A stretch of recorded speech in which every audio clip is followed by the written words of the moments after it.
Welcome to the very first broadcast of Gangland Wire Crime Stories. We're sitting here in Studio 4. It's the studio for the Big Dumb Fun Show. My friend, producer, and co-host, Aaron Gnurk is here. Say hello, Aaron. Hello, Aaron. To hear local music and keep up on the local music and film scene, visit BigDumbFunShow.com. Tune in. We're live Mondays, 7 to 10 p.m. Central Standard Time. Thanks, Aaron. But enough about that. What about Gangland Wire Crime Stories? Yeah, what about Gangland Wire Crime Stories? Well, you don't know me yet. Some of you do. My name is Gary Jenkins. I am an ex-cop, a lawyer, filmmaker, an app developer, and now a podcaster. If you want to find more about me, just Google ganglandwire.com, and you'll find more than you ever wanted to know. You know, when I say ex-cop, I always think back to that bit that Aykroyd and Bellucci did called Ex-Police. I remember the very first one I saw. They went to an apartment, they knocked on the door, and a guy came to the door, and they let him in, and they held out these empty badge cases, and because they were ex-police. They'd had their badges taken away, and they found some little bag of marijuana, and they picked him up and threw him out the window, and Aykroyd walks over the window and looks down, and he says, well, it looks like another drug-related homicide. Bellucci looks back up at him, he says, you know, let's roll, partner. Our business is done here. As some of you may know, if you know me, I spent 12 years as a Kansas City police officer investigating organized crime. I was assigned to the Kansas City Police Intelligence Unit. During those years, I was involved with a number of interesting investigations, and I'm going to relate some of those. And for my first show, or my first series of shows, I think it's going to be a 5-episode series, I'm going to tell a little-known story about the gang that could not detonate a bomb. First, I need to set the scene. Now, in the early 1970s, the Kansas City branch of the La Cosa Nostra family was ruled by a boss named Nick Savella. As with any mob family, there was a chain of command. Nick's main confidant and advisor, some call this position the consigliere, and that was his brother, Carl Cork Savella. Now, they called him Cork Savella because he had a hot temper and he would pop like a cork.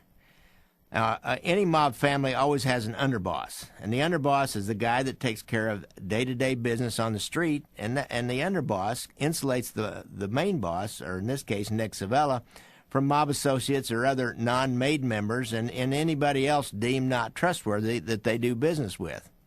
If in this case the underboss was a man named Carl Tuffy DeLuna, everybody on the street knew the name Tuffy, and I think that moniker meant no more than that. He was tough, and he always had been tough. Now, this was the 1970s. Correct. When you started on the force, but these people had been in Kansas City for a number of years before that. Correct. They really started at the turn of the century, and they called it the Black Hand when the Italians, newly arrived Italian immigrants arrived here. They formed up a criminal gang, and they called it the Black Hand Gang, and that was because they would go solicit money, shall we say, a street tax, extort money from other newly arrived immigrant shopkeepers. And if they wouldn't pay up, they would send them a note with a threat on it, and they would put a black hand on it, and so they became known as the Black Hand. As a matter of fact, our current-day boss, Nick Savella, when he was a young man coming up in the 20s, he was born in probably 1912, 1910, and so by 1925, he was 15, 16 years old, 1930, and he was the leader of a little street gang, and he did not like the old Black Handers. The old Black Handers had actually victimized his father. His father had a store, and he did not like them, but he was going to be a criminal because if you think about it, newly arrived Italian immigrants, they didn't speak the language or they had a funny accent, they looked different, they dressed different, and they were really kept out of the mainstream of business and kind of ostracized in the community. Ostracized in the community from the mainstream, and so primarily, see, the Irish were already here, and they were pretty well set up with jobs in the city government, with police jobs and construction jobs and things like that, and Italians were squeezed out from that, and so many times if you've got young, intelligent, bright men and they're squeezed out from the normal occupations, then they're either going to start some kind of a little, in this case, produce business or maybe a restaurant. something that you could do yourself with your family, or they would go into criminal endeavors, and that's what happened. They went into criminal endeavors, and of course Prohibition came along, and they were poised to make a lot of money in Prohibition because they're already set up in the criminal gangs. But Nick Savella had his own little gang, and he was robbing protected gambling games. They were protected by the old line Mustache Pete's or the Black Handers, and he and his gang were going around robbing them. Like back room? Back room, yeah. Like backroom gambling? You would have a bar, and then gambling's illegal in Kansas City. Yeah. So you would have a couple tables set up for card rooms or dice tables in the back. Or maybe it would be a horse racing parlor. They had horse racing, had wires leading in, they called it the wire room. Where so they could keep track of what the returns were on the races. On the horse races, correct. And so... Now, how could Nick Savella shake these guys down if they're already protected by the Black Handers? Well, he didn't shake them down. He went around and robbed them at gunpoint. And that's actually the way these young guys, they go around and rob other criminals as their kind of entrance into the criminal behavior. Only the baddest of criminals rob other criminals. And he was the baddest of the young guys at the time, and he robbed other criminals.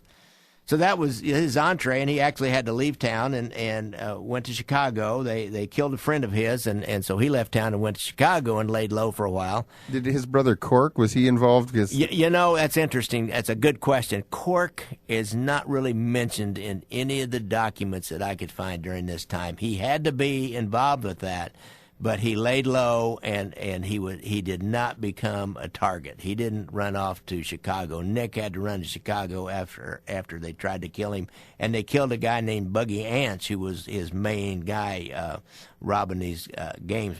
And Tuffy DeLuna? Tuffy was even much younger, so Tuffy was probably like a young teenager, and he was not involved with that early stuff. He 12 didn't years come old, along maybe. A little bit later. But Nick Savella, he goes off to Chicago. Yeah, he goes to Chicago and then lays low. He comes back. All isn't forgiven. They try to kill him again down about Truman Road, and there was a liquor store, Trucker's Liquor Store, about Truman Road in Paseo. He's sitting in it's a really interesting story. He's sitting in a car, his car, and he meets a Jackson County deputy sheriff named Louis Cuchilla. And I imagine Deputy Cuchilla was a little bit on the wrong side, more than likely, because he gets into Nick Savella's car, but he gets in the driver's seat, and Nick slides over into the passenger seat. Well, somebody has seen Nick there, and they still want him, and while they're sitting there, a car pulls into the parking lot. They jump out. I think one had a machine gun and one had a shotgun, and they just start shooting that car up, and they shoot at the driver's side. They kill the deputy sheriff, Cuchilla. Nick Savella rolls out, and he's on the lam to Chicago again. And some deal is brokered, and you don't really ever know all the details of these kinds of things, the ins and outs. But somehow he was able to come back to Kansas City. When he came back, he was okay because he soon became the driver for a man named Tony Gizzo, who was the boss at the time. And so that marked some of the ascension of good word, thanks, Aaron. The ascension of Nick Savella when he came back and became the driver for Tony Gizzo, because within about 2 years Tony Gizzo dies, and guess who becomes the new mob boss? Nick Savella? 1952 or 53, he is the mob boss. As a matter of fact, by 1957. There's a famous mob convention in upstate New York, and it's well known. If you're a mob aficionado or mob historian, you know about the Appalachian Convention in 1957. And mob bosses from Chicago, Cleveland, Milwaukee, Kansas City, all the 5 families in New York City and Boston, and all meet in the Appalachians. All meet at this this one guy named man's name was Barbosa, and I can't remember his first name. He is a mobster out of Philadelphia, I believe, and he has got a farm and a large, almost like a mansion up in upstate New York, and the name of the town, the closest town, was Appalachian. And all these mob guys show up out in the country. It's a rural area, and it looks kind of funny. Sure it would. And the local state trooper, he thinks it looks really funny, and so he calls in a bunch of his buddies, and they just raid the farmhouse. They just drive up and get out and knock on the door, and as they're driving up, people are bailing out and getting in their cars trying to leave, and they're running out through the woods, and they capture up everybody they could, and that's how we know that the bosses from all these families are there.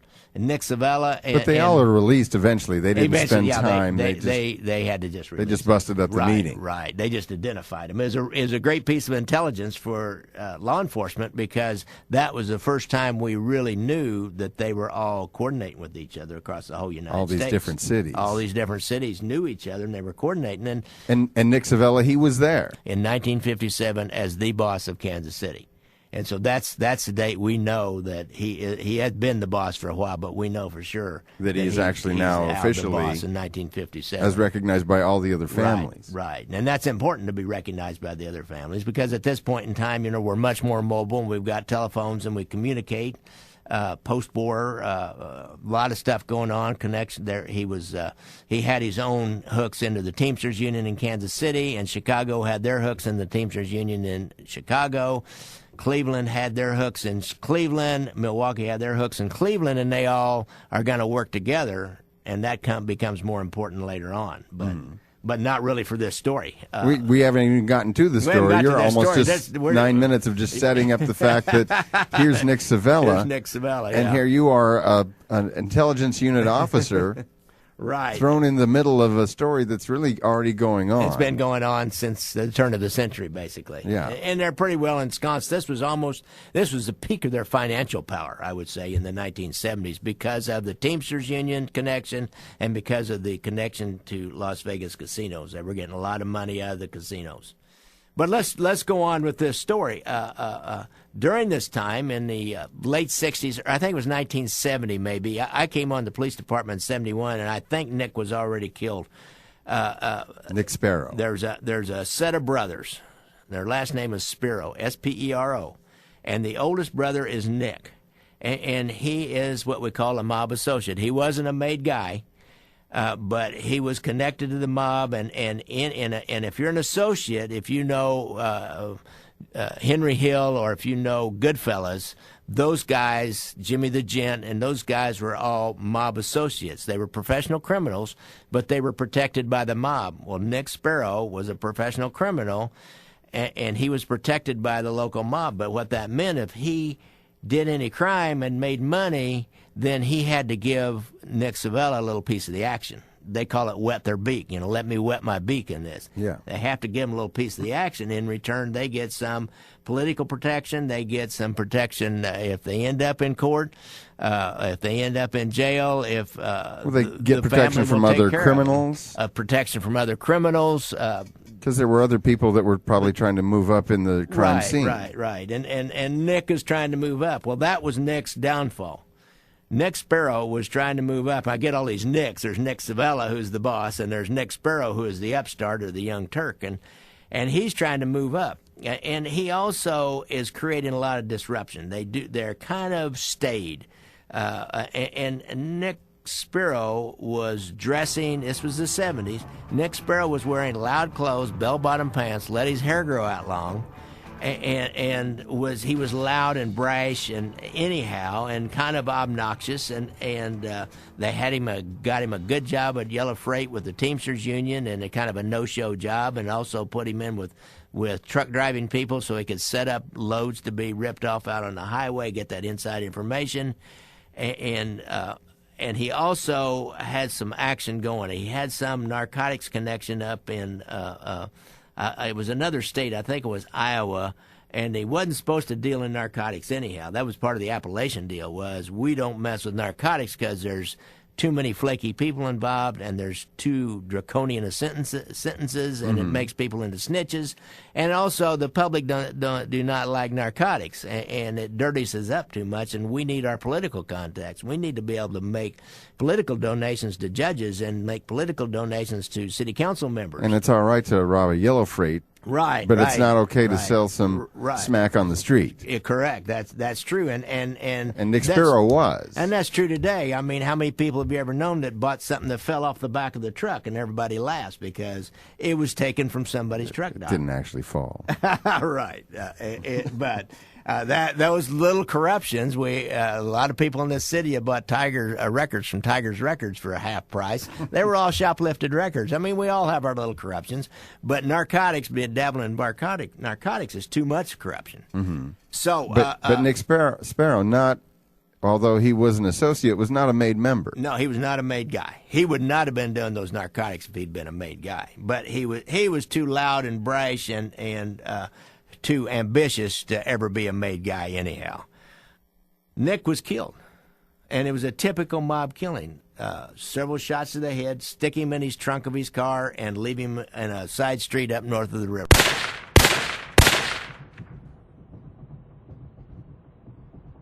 That just has, mob killing all over it, and then you find out about his connections and his history.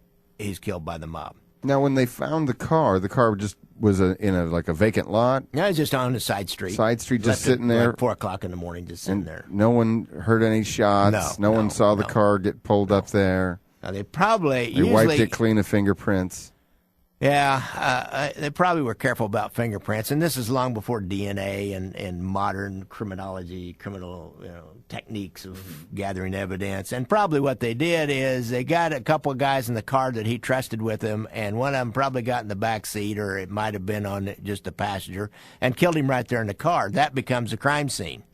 And then just stick him in the trunk and leave it there and walk away, throw away the gun, throw away your clothes. If nobody saw it and you don't tell anybody, nobody knows. Nobody knows. It's a perfect murder, and they've done a lot of them like that. The deal is you get a friend to go set the guy up in the mob. That's it. That's the way they got somebody that was close to him. Hey, we're going to meet. Let's meet here. Right. One guy, instead of one guy showing up, two guys show up. Correct. What's he doing here? Oh, I need him along for whatever reason, and he gets in the back seat, for example. Yeah. And a normal car wouldn't be that unusual. Right. And it contains the crime. It contains the crime scene. They control the setting. Mm-hmm. They get him to go someplace, and you've seen it in movies. They say, hey, pull over here. I got to take a leak. And so they pull over in an alley or someplace that's out of the public view, and they kill him and stick him in the trunk and leave him up there. So his brother, Carl Sparrow, who's the youngest brother of the four brothers, there was four brothers, Mike Sparrow, Joe Sparrow, Carl, and Nick. Nick's dead. Mike is working on the docks at Yellow Freight. Joe's working on the docks, I think, someplace else. They both have Teamsters job. Carl Sparrow is more of an out-and-out criminal. He's in prison right now for being part of a large jewelry theft. He was a jewel thief. They would go out and burglarize high-end jewelry stores. And he was in jail over in Kansas when his older brother was killed. So he gets out of prison. About 1975, he gets out of prison, and Carl comes back with a plan. He wants to form his own organization, and he wants to challenge the Savella faction for domination. And he also wants revenge for his oldest brother, Nick's death.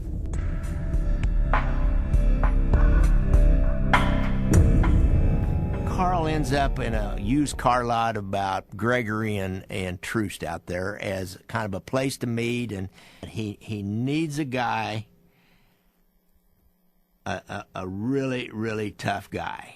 And I had an informant at the time who was able to, working at that car lot, and he was able to go into a back room and listen through a thin wall into the office, and he heard him talking about, want to get the Arab. We'll get the Arab. When are we going to get the Arab? When's the Arab going to get? We got to get the Arab here. And he knew Carl was planning something, but he couldn't really, just bits and pieces. And I didn't know who the Arab was at the Carl time. had just shown up because he had just gotten out of prison. Right. So, and then he gathers his other brothers here with him. Yeah. Right. And they're in the back of a car lot in some room. How do you even find out that they were meeting there? Well, I mean, this guy, your informant. Because we're the police. That's how we find out. You actually were like following Carl after he got out of prison, realizing that. Yeah, not exactly. We at the time that car lot had another mob guy and was owned by a mob associate. So they were all still meeting there regularly anyway. It was on our radar anyhow. and so you just go by. This is how it works, Aaron. You you know there are different spots that they own businesses or where they drink. You know or the where businesses they they own because they use their real name. Right, or so one of their associates, Yeah. This guy was named Joe Cibliano, and he actually was kind of a low echelon guy that we didn't even know before, and he had this car lot, and we hear about this guy, Joe's got a car lot, and Jimmy Duarte might show up, who's another mob guy. So you just drive by every once in a while. You write down license numbers, and you go back or maybe you sit across the street and you say, well, who's there? And then you get those license numbers and you just file them and put them in a report, and pretty soon you got a pattern about who's there. And so in this case, this guy, Carl Sparrow. Carl Sparrow has shown up, and this guy who ends up becoming my informant, he has gone somewhere else, and I can't remember. I just walked up to him. He's working somewhere else. I said, hey, you used to work over there at, what was it? Not Affordable Motors, but something like that. Nobody would remember it. It was long gone. But say, AA Motors, double A Motors or something like that. And I said, you used to work over there. And he just looks at me like, oh, my God, you got me. And so I pressed him a little bit, and he starts telling me. Well, when you were in the intelligence unit, were you plainclothes? Plainclothes, yeah. So you just walked up to him like a guy on the street. Well, I mean, he knew I was a cop. I identified myself as a cop. Okay. I didn't try to undercover him. That would not have worked with this guy. He was too tough and too canny for that. But he had a secret, and I didn't know he had a secret, but he had a secret. And that secret was he had once helped Carl Sparrow with a stolen bulldozer. And he thought I knew. And I didn't know that. I had no idea until later on, much later on, he told me about this. But so he starts telling me who's hanging out there, and these guys are meeting his Arabs out, and he starts telling me that Arab's working for this meat company, and I said, well, who is this guy? He said, I don't know. His name was Krigo or Grego or something like that. And so this guy, Leonard Krigo, who's known as the Arab on the street? He's known as the Arab on the street. We just keep poking at this. And finally, I talked to some other people. I found out about a guy who was what we call a peckerwood, a non-Italian guy. And we find out that Carl Sparrow is that a police term, or is that? No, that's an Italian term. That's what Italians in this city call non-Italians. At least some, not all Italians, but a lot of Italians call non-Italians peckerwoods. You're peckerwood. And it's like, I think if you're black, you're a fungi. And I think that's mushroom. And I'm trying to think if there's another term. I don't know what they call Jewish people. But probably just the only thing I've heard is a Jew. But anyhow, we're peckerwoods. So I talked to this peckerwood who had a basement company, and he thought I knew more than I did too, and he had some secrets, and so I got him to open up about Carl Sparrow just on the side, off the cuff a little bit. He was just trying to get me to like him and not really look into him very much, and he said that Carl had approached him. And later on, I found out why he was so scared. He was getting into cocaine, and he was starting to deal cocaine. He ends up getting killed in a cocaine deal a few years later. Krigo did. No, this Jim Farron that I'm talking to. I'm trying to find out who Krigo is. Okay. And I know I'm kind of skipping around a little bit here, and sometimes it's hard to tell in a linear form. He tells me who Krigo is, and he tells me that Carl Sparrow has asked him to join his gang. It's almost like our gang. Hey, we've got a club. We're going to meet at this joint that I'm going to buy over on the 103rd and State Line, and we'll meet in the back room, and we're going to take over all the gambling and stolen property interests from the Savellas. We're going to push them out, and we're going to be in control. And so he gives me the whole name, Leonard Krigo, Crego, and he was known as the Arab on the street. And so by then I go down to Jefferson City, or I call down there, and I find out about him. He's been down there for armed robbery. Pulled his record. Yeah, pulled his record. And I also find out from a guard down there that he was the most feared inmate in the prison at Jefferson City, the state penitentiary down there. He controlled all the traffic practically in contraband and all the weaker inmates that were used for prostitution. He controlled all that. And they told a story about how some of the black inmates, you have like in prisons, they're always broken down by racial lines. So today you have the Aryan Brotherhood. Back then you just had the white guys and the black guys, I think. Now you got the Mexican Mafia and Costa Rican, or not, it's not Costa, what's that one? Dominican? M3, Honduran, I think. Anyhow, you got them broken down by ethnicity primarily. And back then, I think it was just white guys and black guys. And so several black inmates caught Kriego by himself, but he had a spear he'd made with a shank and a broomstick, and he fought them all off and maintained his dominance over even the black gangs down there. But and my point is, this is one bad dude that Carl Sparrow's got out to do his bidding. So he's setting his plan in action, and the Civella faction is kind of aware of this on the street, and Nick Civella is probably one of the most Machiavellian mob bosses ever, I think. He knows he wants to head Carl Sparrow off, and he doesn't really know about that Carl's trying to build a whole gang to take over their action. He thinks that he's just mad over them killing his older brother Nick. So his plan is, there's a guy named Glenn Curly Mitz who's a professional criminal who had done business and committed crimes with Nick Sparrow. And he's killed during this time, and probably the Civellas set him up to be killed for who knows what reason. They set him up to be killed, and then they start putting out the word that they had. Wait, they set up and killed who? This guy named Curly Mitz. Curly Mitz. Curly Mitz, who was working for them. He was just a professional criminal in and around. He was not particularly working for anybody. He was his own guy, but he had done crime with Nick Sparrow. And they knew that. And so it was easy then to have him killed and then go around and say, he killed Nick Sparrow and we had him killed. Yeah. Trying to mollify whether Carl. That was true or not. Yeah, right. And it sounded true because Curly Mitz had done crime with Nick. And it was easy to assume that they had a falling out. That would be a normal a take that you would have if you knew Curly Mitz and Nick Sparrow had done crime together, and then you suspected Curly Mitz of killing Nick Sparrow. It would be a normal thing to think, yeah, he would be a likely suspect because they had done crime together and they had some kind of a falling out. This happens all the time. Mm-hmm. One of them takes more of the money, or one of them is nervous, the other one will rat him out, or they have some kind of dispute. It happens all the time, but I don't think Carl Sparrow ever bought that story.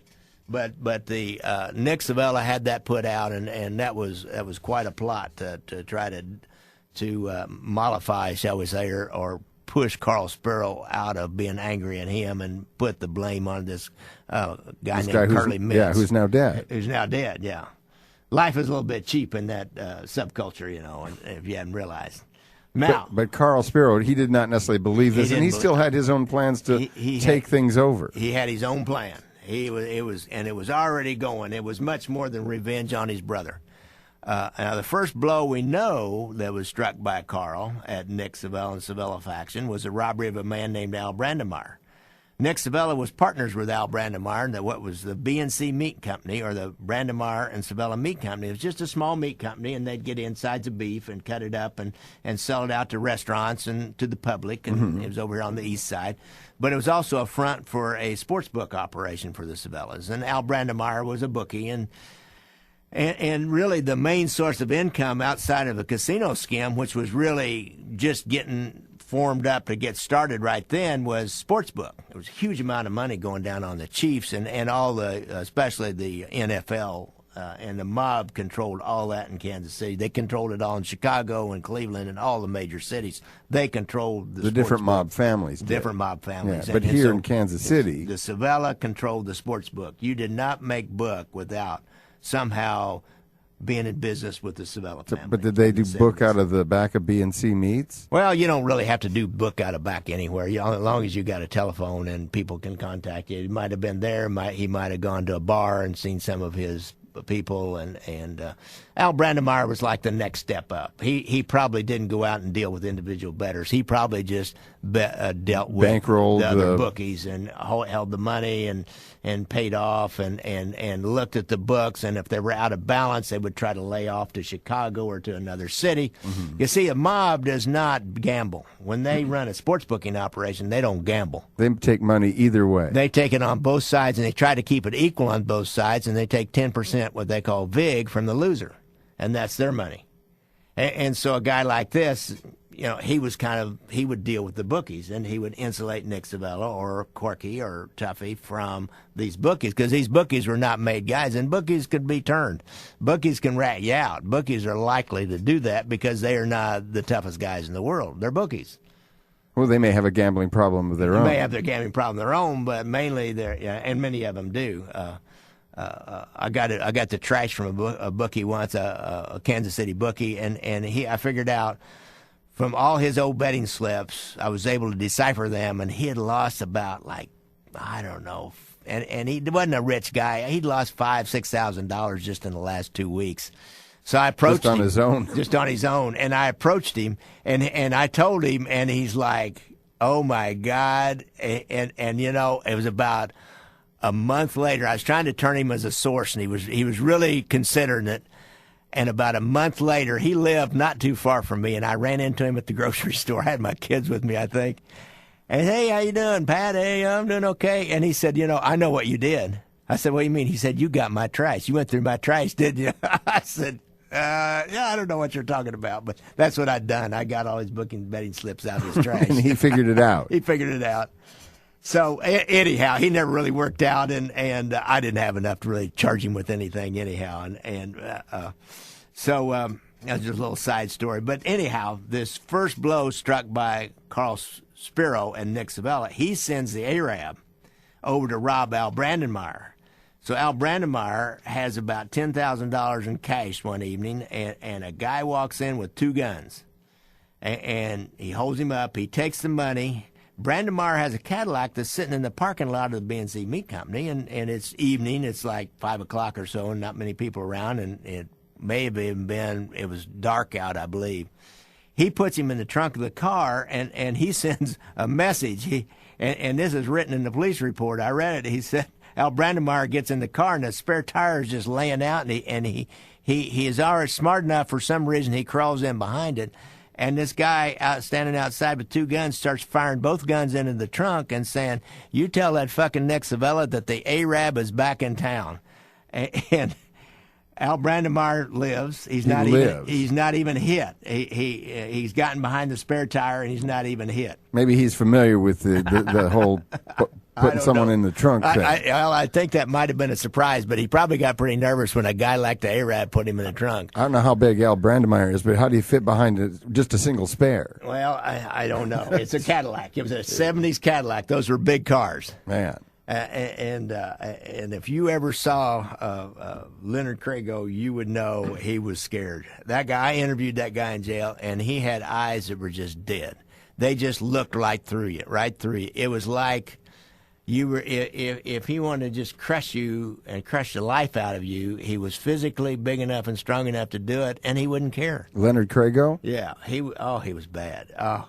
They tried to get me to go back down to the penitentiary and interview him after he went down, and I wouldn't do it. That was another guy does. No, what did he go back to the pen for? Well, we haven't got to that story yet. But let me commit to it. Let me finish this story here, and then I'll get to him going back. So were you actually at the scene at BNC Meat? No, there? I didn't even know it happened till probably a week later, and we weren't you're not right on these guys all the time, and this happens, and nobody knows. Nobody really knows.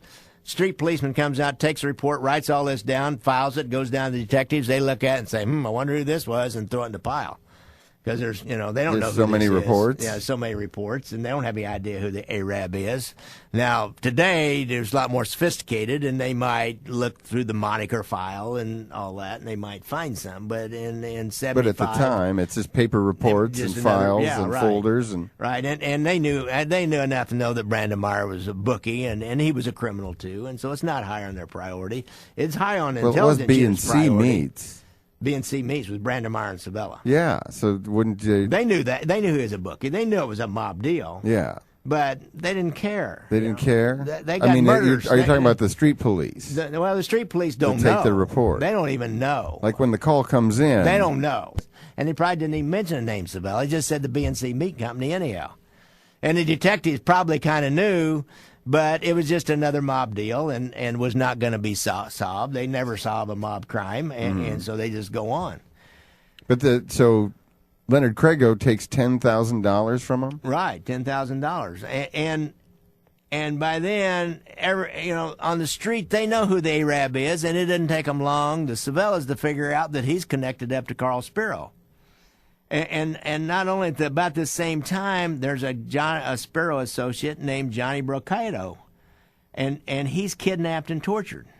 And when they find him, the contents of his stomach are still frozen. So I believe he was kept in a meat locker, and that was probably a message. And the mob, when they commit a murder, they often leave a message, like the Nick Spiro being in the trunk of his car, shot in the head up north of the river. That's kind of a message, hey, this is an execution. And so when they find a tortured body and tortured it's frozen. body with frozen contents of the stomach, and somebody calls his relatives. Nobody looked at B&C Meats because they do have some meat lockers there. Right. But again, it was there weren't the forensics that we have today. So even if it was committed, if the murder was committed down there, they didn't have that luminol to spray around and see if there was blood, and they didn't have the ability to get little flecks of microscopic flecks and go, see places. Whose DNA it is. Whose DNA, see if Johnny Brocado was hanging on a meat hook down there. And anyhow. Well, but do you think they got any information out of Johnny Brocado? Oh, yeah, no doubt about it. They probably got the whole story out of Johnny Brocado, and that Carl's putting these guys together and he's moving in on you. And, yeah, the Arab was a guy that robbed BNC. You would never find the Arab. He was a street guy. No telling where he was. But Johnny Brocado had like a little business, and he was already a suspect in planting a bomb on their social club also. So somebody had planted a bomb in the back door of their north end, what they called the Northview Social Club. And he was the electrician? He was the electrician, yeah. And they thought maybe it was him that did it. They thought he probably at least built a bomb. He may not have done it. And Crago... About this time, Crago gets arrested. He's out of control. Spiro can't keep him under control. He never would have been able to. He robs another drug dealer over on the east side, a kind of a big-time drug dealer whose name I cannot remember and have not been able to figure out. But he was a Dilaudid and Percocet and Percodan and those kinds of pharmaceuticals they sold back in the 70s. And he was a reasonable sized drug dealer, and Crago went over to rob him. And one of his kids slips out and calls the police. The police show up and they find Crago there, and he has 2 guns. And I checked into Crago. The first robbery he did, where he was in the penitentiary before they got him out, he had 2 guns. When he robbed Al Brandemeyer, he had 2 guns. When he robbed this drug dealer and they sent him back for a parole violation on that one, he had 2 guns. And so anyhow, Crago leaves. He goes back. I checked on him later. He was never able to regain his dominance, and he ends up spending his last few years in segregation down there and dies of a heart attack. So that's the locked up. Locked up. Yeah, on the parole violation because he's going out and doing another robbery. So Crago's gone. Spiro is still... Did you ever find out, did he go on to run the inside business like he was before? He was never able to regain it. He never was. He lost it. When he went back, other people had moved in, and he was not able to regain it, and he ended up having to go into solitary confinement for the rest of his time there. And he just dies there shortly thereafter, like in the next couple of years. But now this is the scene. I have set the scene for the next show. Carl Spiro's recruited a gang to move in on Savella operations. Nick Savella has given orders to underboss Tuffy DeLuna to take whatever steps necessary to neutralize this Spiro threat, and Tuffy is going to strike soon. And in the next exciting episode, I'll tell you the story of the Virginia Tavern ambush. And Aaron, since we don't have any sponsors yet, we're going to get them. I'm assured of that. We need to advertise ourselves a little bit, so don't forget about the BigDumbFunShow.com, and you can listen to them live on Monday nights and Wednesday nights at Harling's, or drop by Harling's between 7 and 9 and see Aaron broadcast live. 6 and 9, actually. Oh, 6 in the and month 9. Only in the month of March, though. Oh, okay. For every Wednesday. But actually, the more important thing, of course, would be some of the source material, which is your experience and your DVD. Right, my DVD. Documentary, and also, Gangland Wire. I have a blog. I've been blogging for the last couple of years about organized crime and my experiences at my website, www.ganglandwire.com. You also can buy my DVD at www.ganglandwire.com. And if you'd like to have him on as a guest on your show, you're certainly available. You've been on our show a number of times. I've been on Big Dumb Fun Show. I do talks at Rotary clubs, PEO meetings, at libraries, and you were just in Las Vegas in January for Mob Month. And for Mob Month, I went out and showed my movie and did a Q&A afterwards, and it was a lot of fun, and they want to have me come back with one of my other movies. I did a movie on the Underground Railroad on the Western Frontier. And one other thing is, on my blog, you also might notice there's a few people from the old days that make cryptic comments on some of my entries, and there's also some mad relatives that you'll make comments every once in a while. So that's kind of an interesting read if you plumb down in and see the comments on my blog. And the last names on them? One of them, they're not going to be happy with this show. I promise you that. The other one, I can't remember the last name. It wasn't a last name. They were just mad about the whole thing. We'll lock the door for the second episode, unless we're going to tape it right now. And one other thing, if you would like to take a tour of Kansas City mob sites, I created an app called Kansas City Mob Tours. So go to your favorite app store and search for Kansas City Mob Tours, and for $1.99 you too can find all the mob sites in Kansas City. The Trap? The Trap, you'll find the Trap, or the Northview Social Club as they called it. You'll find Nick Savella's house. You'll find Tom Pendergast's house. You'll find where Johnny Lazy is killed. You'll find where Charlie Gagata and Charlie Benaggio were killed. Can you actually find the bullet holes on the wall at Union Station? And you can find. I took a picture of the bullet holes on the wall at Union Station and gave you explicit directions. Not only that, there's a map. The app links to Google Maps, and there's a map that'll take you right to these spots. You'll go down and see the River Key, for those of you who remember the River Key days and the mob war down there. The Virginia Tavern where the Sparrows were shot. Oh, I better not talk about that. That's in the next show. The next episode. The next episode. Gangland Wire Crime Stories.